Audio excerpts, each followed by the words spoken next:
Okay, so with function notation, the independent variable, that's your domain. And we had called that set number 1 from 5.1. So your domain is a variable whose value is not determined by the value of another variable. The independent variable determines the value of the dependent variable.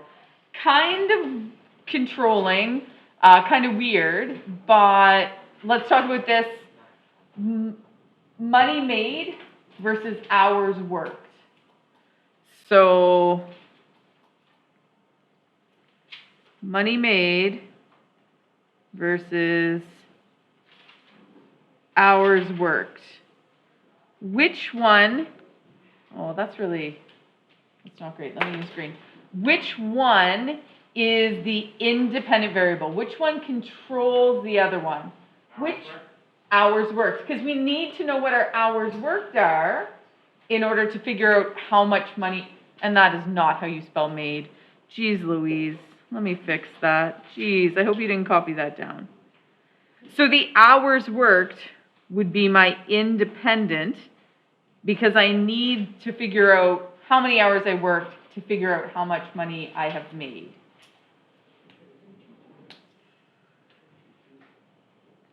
So guess what the dependent variable is?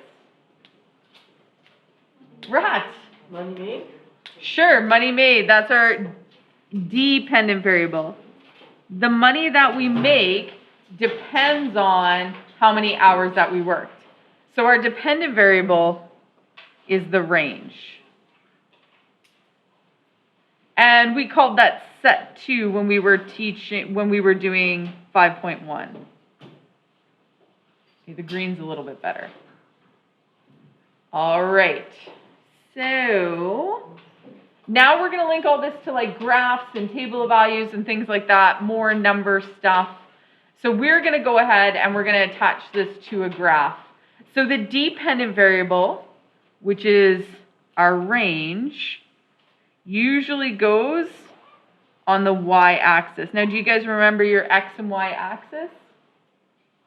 Yes, no? Do you guys remember this from graphing? Yeah. Okay, good.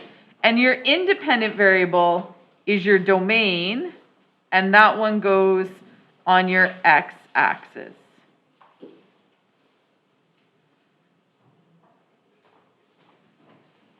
Okay, so this one says, I'm not sure what this graph is measuring because it doesn't have a title on it, but the axes are labeled, and it says, as time happens, so time is my independent variable, time controls the height. So time, the matter of time, maybe this is the sun rising in the sky, depending on what time of day it is, will depend on the height of the sun in the sky. I don't know what this is measuring because there's no title on it, but those are the two things. If I go down to this table of values, this is the hours worked and the gross pay. The hours worked is my domain, so that is my independent variable, and my range is my dependent. So if I were to graph this, what's going to go on the x-axis? X, remember, is horizontal. It's the one that lays flat. Am I going to put my hours worked or my gross pay on the x-axis?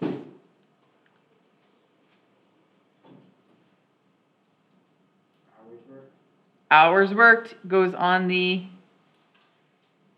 x-axis. So I'm just going to draw a coordinate plane right here. So this is my x-axis. This is my y-axis, right? It doesn't always have to be x and y, but those are the ones that we use the most often. In this case, what letter would go on my horizontal axis? It would be the H, the letter that's stated there. And this one on the y-axis or on my vertical, this one would be my P, my gross pay. So just so we remember, horizontal lays flat and vertical goes up and down. I'm just switching for a second.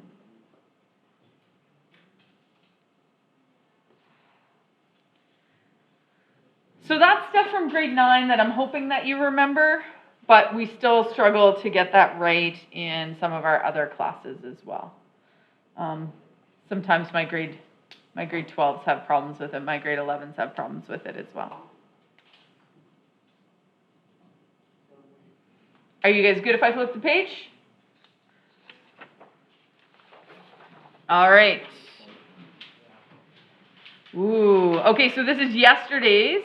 This is yesterday's part A. Is this relation a function? Tell me why or why not.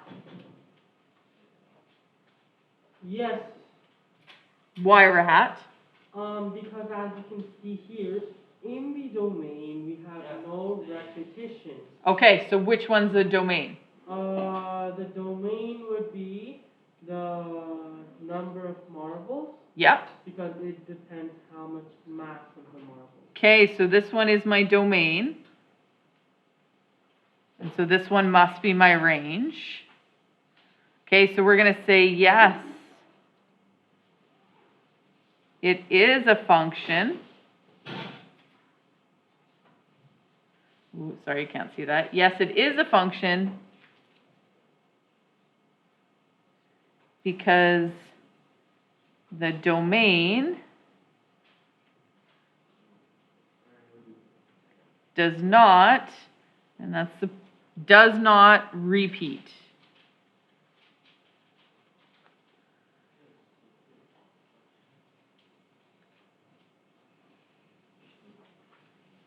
Okay, so Rahat got us part way. He said this is the domain.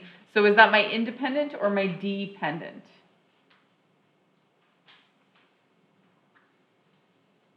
Independent. It is my independent. And if this one is my independent variable, what must my other one be? Dependent.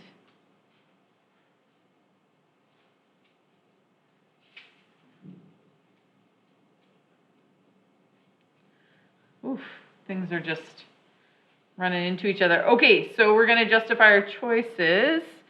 So number of marbles.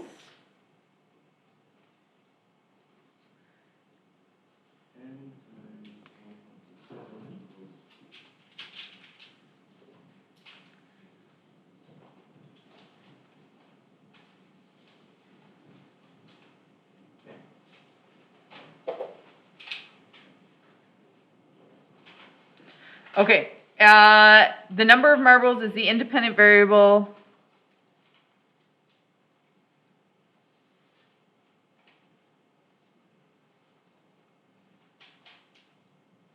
The weight, I guess it says mass in this table.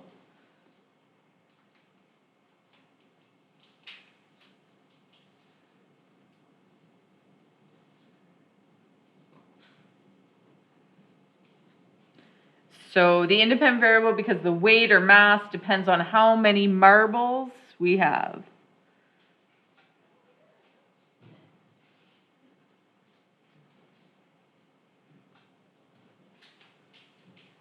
All right, so it's a little bit of yesterday's lesson. So everything's kind of building on everything else. Like a TV series. Kind of, yes.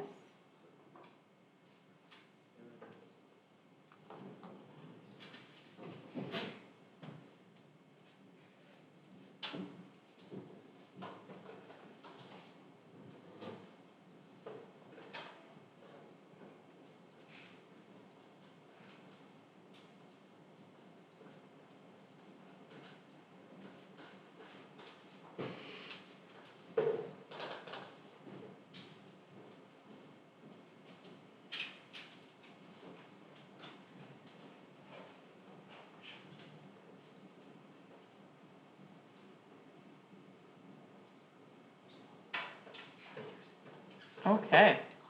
Okay, state the domain and range. So remember, that's our fancy brackets. So the domain, colon, fancy brackets, and we're going to list them in ascending order.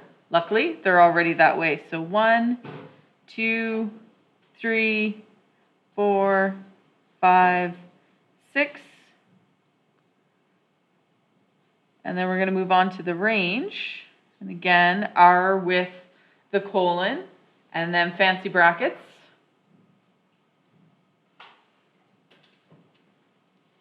And then we're going to list these in ascending order. And again, they're already done for us if we just go down the chart. So 1.27, 2.54, 3.81, 5.08, 6.35, and 7.62. And again, I'm going to close that fancy bracket. Okay, so that's adding the independent and dependent variable to the domain and range that we did. Did we do domain? We did domain and range yesterday.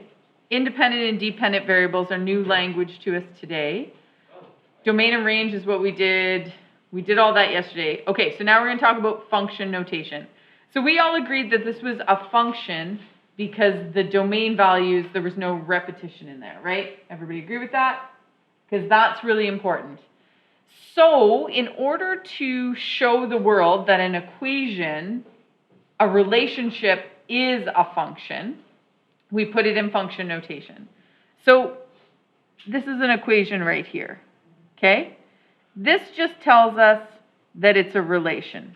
Doesn't tell us if it's a function, doesn't tell us anything. It just says, hey, these two things are there's something connecting them. There's a pattern with them. So we just know that those are a relation. But if we want to put it into function notation to say, hey, there's something, a really special relationship about these, is they are a function, this here is function notation.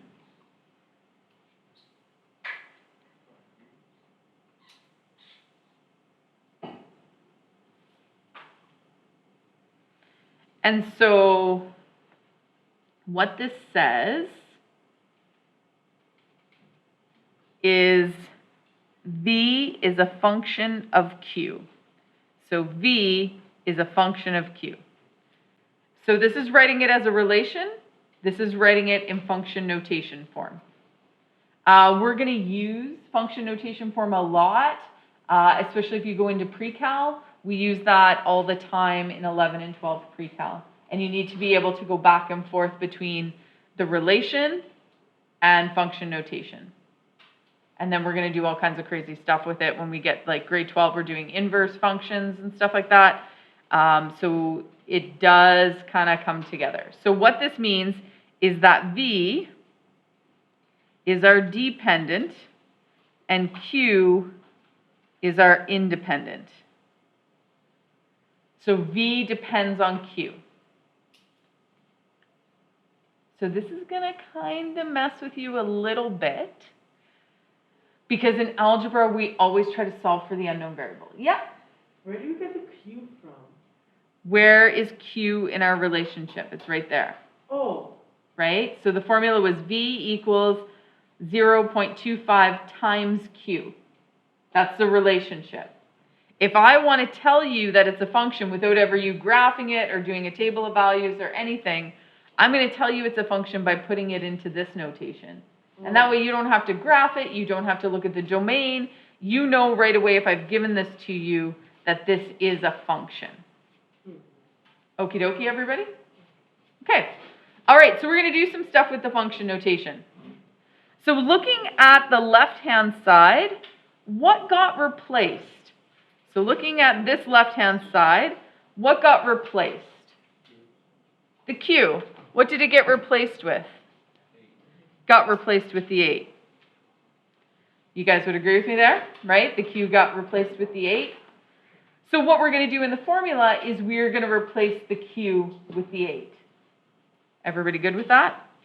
So we're going to say V of 8 is equal to 0.25, and we're going to replace the Q with the number 8.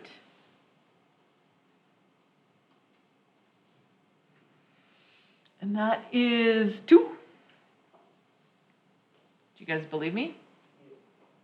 Okay.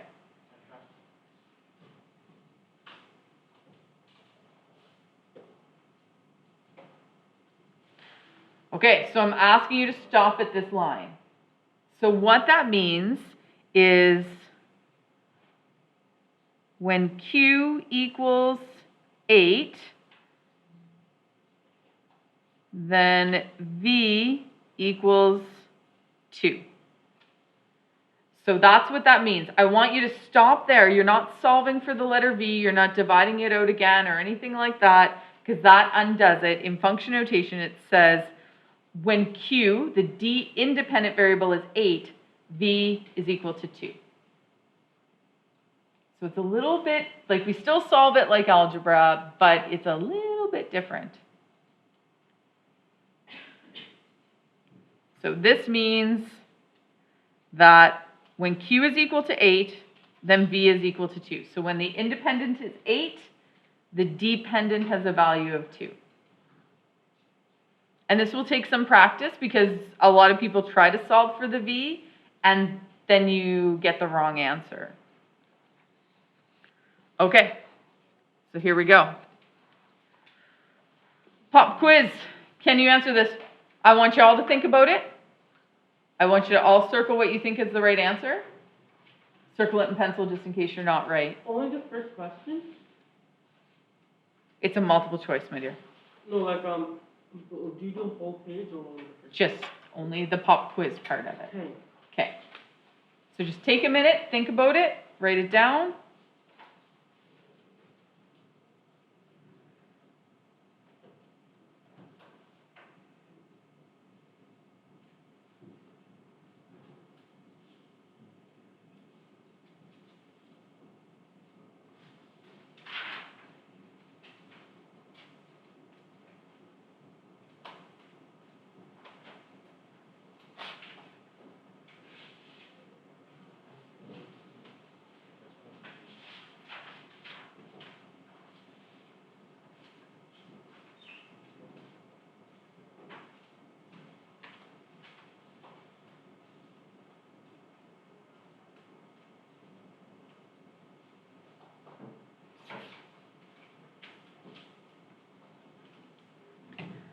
Okay, what is your answer? Okay, anybody think that it's C?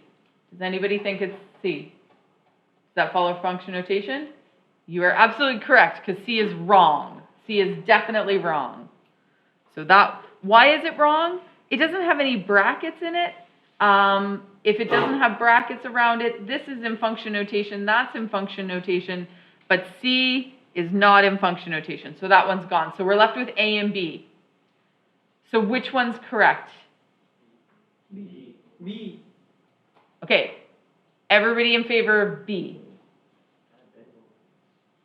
You guys are confident and you all are correct.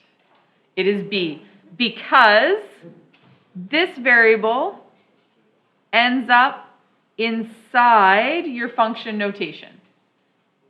So you see that these don't match. The D would need to be inside the brackets, and that's the only way it's going to occur. So this one is correct. Okay, good job. All right, so now we're going to take this and we're going to write it in function notation. So this is in relation right now. It's in relation notation. I don't think I've ever called it that before. And we're going to write it in function notation. So which one is my dependent and which one's my independent? Anybody feel brave enough to give it a shot? D is my dependent. You are correct. So that means that T is my independent. And if you know those things, because T, we have to do calculations with T in order to get D. So T is the independent variable. All right, so this function notation would be D is a function of the independent, and it's equal to 4t plus 5. And that's really it. That's all you're going to do. So let's look at B here. You guys give it a try. You guys give it a try.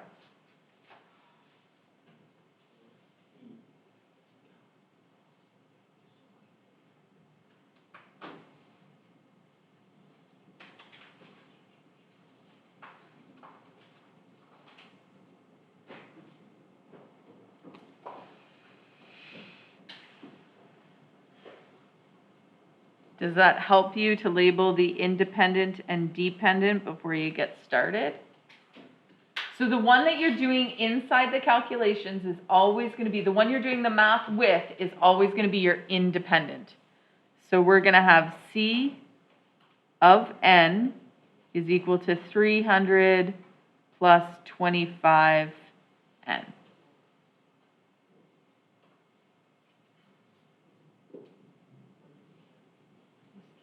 What?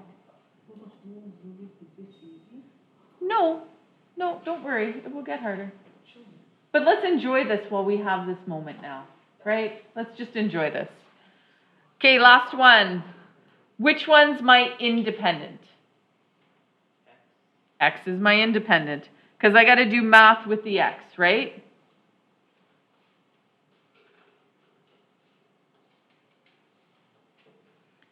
So we are going to have y of x equals 3x minus 2. So notice that this part of the equation, the right-hand side of the equation, doesn't change. It's just what we're saying on the left-hand side.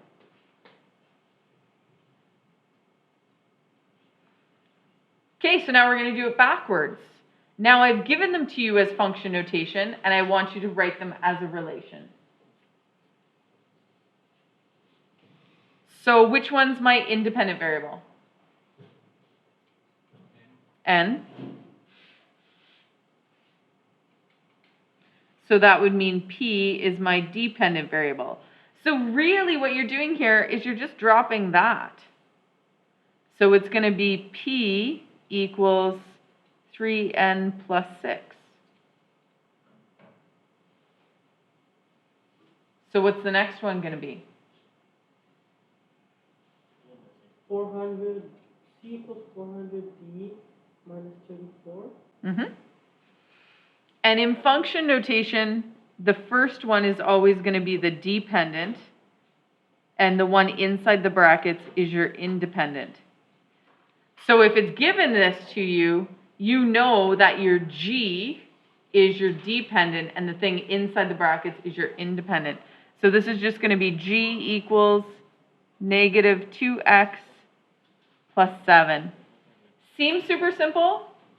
Sometimes it gets complicated. Is it okay if I flip the page? Does everybody have those? Okay.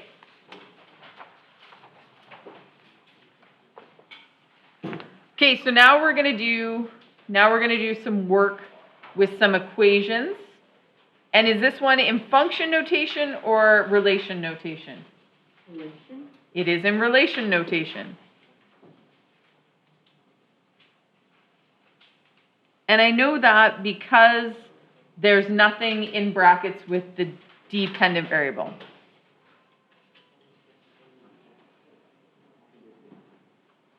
All right, so volume V in liters of gas remaining in a tank's vehicle after traveling d kilometers. Okay, so we're going to use words to describe the function. Whew, so we're going to change this math into words.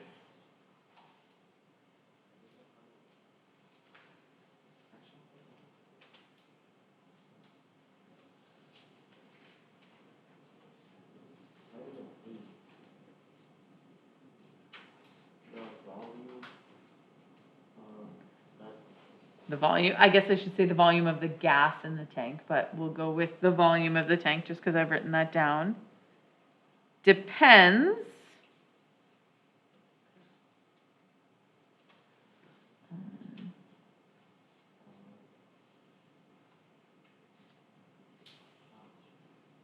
how many kilometers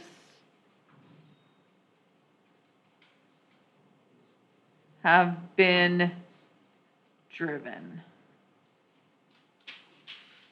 Right? So, and that makes sense. If we drive really far, what's going to happen to our gas tank? It's going to reduce, right? Now, there's a fancy formula that tells us how fast it's going to reduce and for how much it's going to reduce. But in the words, the volume of the tank depends on how many kilometers are driven.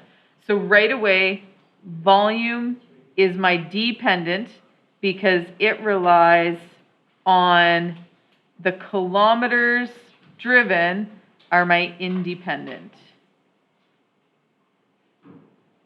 So kilometers are going to control how much gas I still have left in my tank.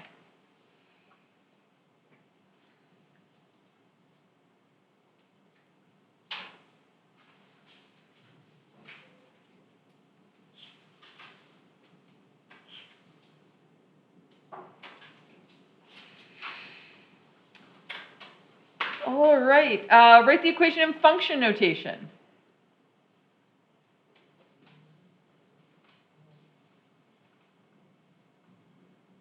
Okay, any volunteers? Anybody bold enough?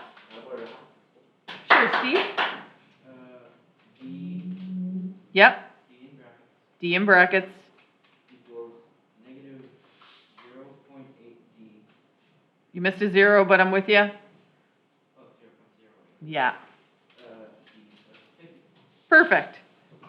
Because we said our D, our kilometers driven, then that's represented by the variable D, is our independent. So that's the one that is in that equation, the one we have to do math with.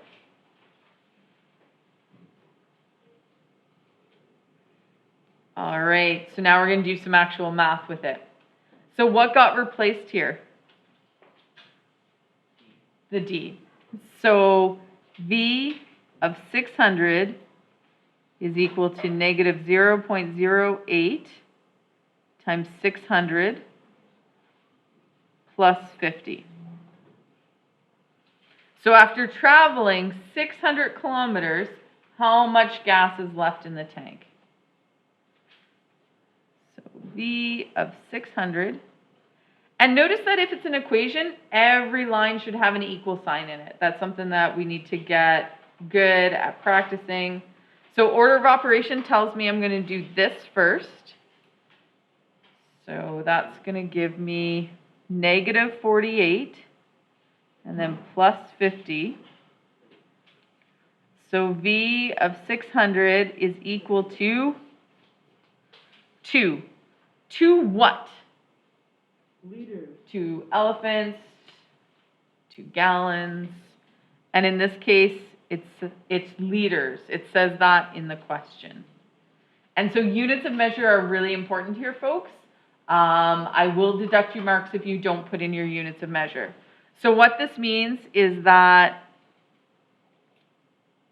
after traveling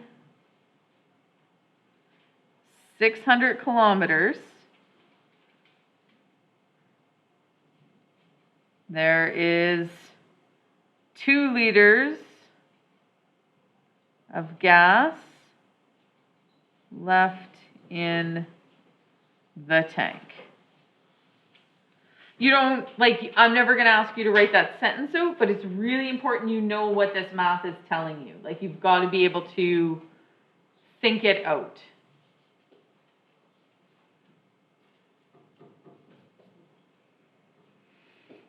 Okay, this one always messes people up. Not you. I'm sure you guys are all going to get it. So this whole thing, V of D, is equal to 26. So if I go back to my formula, VD equals negative 0.08 D plus 50. So in this case, this whole thing is equal to 26. Those things are equal. So I'm going to replace this whole thing here with the 26. So this gets replaced with the number 26.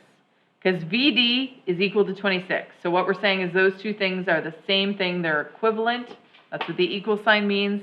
So when I go to my formula, I can replace that whole left-hand side of the equation. Okay, welcome to grade 9. You have to isolate the variable. Do you remember your grade 9 teacher telling you this? Grade 8 teacher telling you this? Yeah.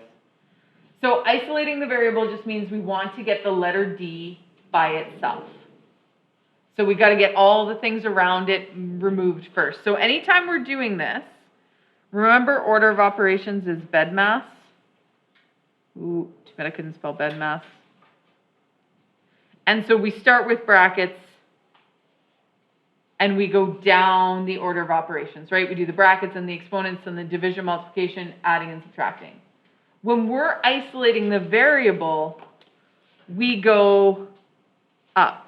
We start at the bottom. Because we're undoing.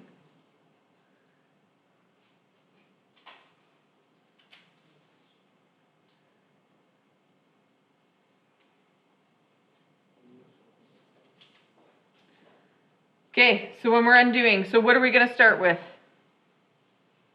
When isolating a variable, we start at the bottom of BEDMAS. So what are we going to start with?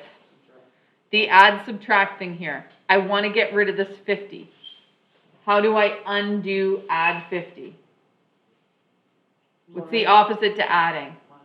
Subtracting. So I'm going to subtract 50 from this side. But if I do it to this side, I have to do it to the left-hand side. So I'm going to minus 50 here. So I'm just going to have to jump down a line here. So this is going to be negative 24 equals negative 0.08D. Because positive 50 minus 50 gives me 0, right? Like it's gone, so I don't have to write it. My goal is to get it gone. So I subtracted 50 from both sides. Okay, what operation is in between the negative 0.08 and the D? If nothing is stated, what do we do with them? What did we do up here? What did we do up here? What did I do to get that negative 48? I multiplied them. Okay? So if nothing is stated between the variables, you have to multiply them. So how do I get rid of a multiply? What's the opposite to multiply? Divide. Divide.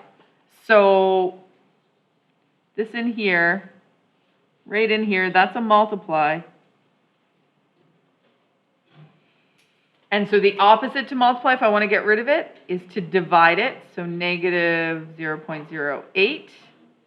But whatever I do to the right-hand side, I have to do to the left-hand side. So what's negative 0.08 divided by negative 0.08? 0. Nope. Something divided by itself. What do you get? 1. 1. So this would be 1D. Did I need to write the number 1? No.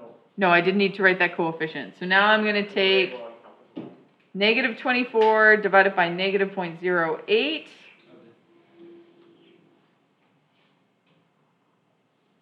All right, so we know that D is equal to 300. 300 what? What is D in?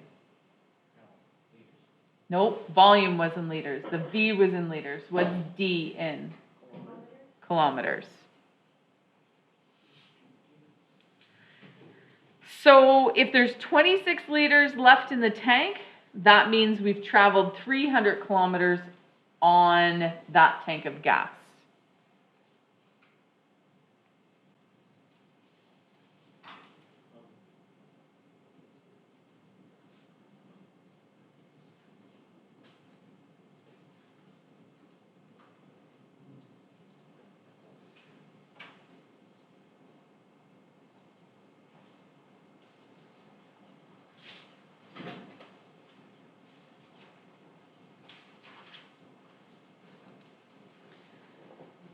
All right, so that's a trickier one. People mess that up all the time. They don't know where to put the 26 in. They think they put it in for the D, and that's not correct. Okay, so that's it. That's all. That's your lesson. Not too terrible. Way easier than factoring.